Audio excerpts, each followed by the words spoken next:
এইভাবে চলতে চলতে আর কি হবে, একদিন হয়তো বা আমরা এইভাবে চলতে চলতে আমগো গরিবের মৃত্যু হয়ে যাবে, এছাড়া আর কিছু নেই। এই দেশের এই অবস্থাতে আমরা অনেক সমস্যাতে আছি। আমরা পারতেছি না নিজে খাওয়া দাওয়া করতে, ভালো মতো সন্তানদেরকে লেখাপড়া করাইতে। ভাত কেমনে খাবো ভাই, করলাম তো 50 টাকা মারছি। এখন ভাত খেতে গেলে আমার ম্যাক্সিমাম 70 টাকা লাগবে বা 60 টাকা লাগবে, নিম্ন হলেও 50 টাকা। আমাদের ইনকাম নাই, আমরা গরিব মানুষ, ঢাকা শহরে ঘর ভাড়া দিয়েও থাকতে পারি না।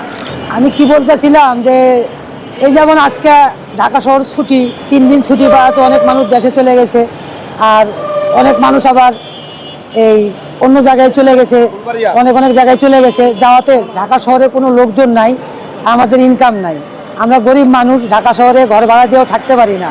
একটা রিক্সার জমা দিতে হয় 500 টাকা, তারপরে আবার আমাদের 500 টাকা জমা দিয়ে ঘরে নিয়ে যেতে হয়, তারপর পোলা বান্ধবদের খাওয়াতে হয়।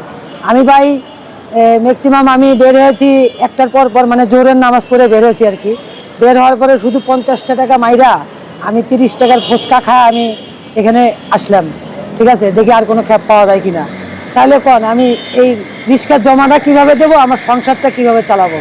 আমরা ভাই আসলে যারা নিম্নতম কাজ করতেছি, এই দেশের এই অবস্থাতে আমরা অনেক সমস্যাতে আছি। আমরা পারতেছি না নিজে খাওয়া দাওয়া করতে, ভালো মতো সন্তানদেরকে লেখাপড়া করাইতে। লেখাপড়া তো বাদ, এটা মানে নাই ধরতে গেলে আমাদের ভিতরে। ভালো মন্দ যে একটু খাওয়াবো, এই যে শীতের কাপড় চোপড় একটু যে কিনে দেবো, এইরকম অর্থটাও বর্তমানে আমাদের কাছে নাই। তাহলে আমরা কিভাবে চলবো এই ঢাকা শহরের নিম্ন পথের লোকগুলা? তাই আমরা বলতেছি, দেশে ভোট করুক, যাই করুক, যেটাই করুক, যাতে তাড়াতাড়ি যে কোনো একটা সমাধান তৈরি করে, যাতে আমরা এই দেশে ভালো করে কর্ম করে খাইতে পারি। আমাদের গরিব মানুষের এটাই দাবি, তাছাড়া আর কোনো দাবি নেই। আমরা তো আর ওই এই বড় বড় জায়গায় চাকরি করি না যে আমাদের বেশি অর্থের প্রয়োজন, আমরা বিদেশ যাব, অন্য অন্য জায়গায় যাবো, আমাদের দরকার নাই। এই বাংলাদেশেই যাতে 2টা ডাল ভাত খেয়ে আমরা গরিব মানুষরা বাঁচতে পারি। আমাদেরও যাতে যে কোনো যাতে একটা কর্মের রিক্সা চালাই, আমরা আমাদের জন্য একটা ব্যবস্থা রাখে, যাতে আমরা সরকার আসলে, যে কোনো সরকার আসলে যাতে আমাদেরকে উচ্ছেদ করে না দেয়, আমরাও যাতে ঢাকা শহরে রিক্সা চালায় খাইতে পারি, যারা যে কর্ম করে এই কর্মটা করে যাতে খাইতে পারে।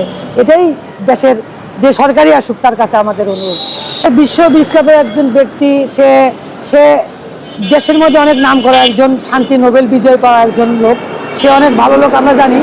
কিন্তু সে কিভাবে করবে? সে তো একজন তত্ত্বাবধায়ক সরকার, সে করতে চাইলেও পারবে না।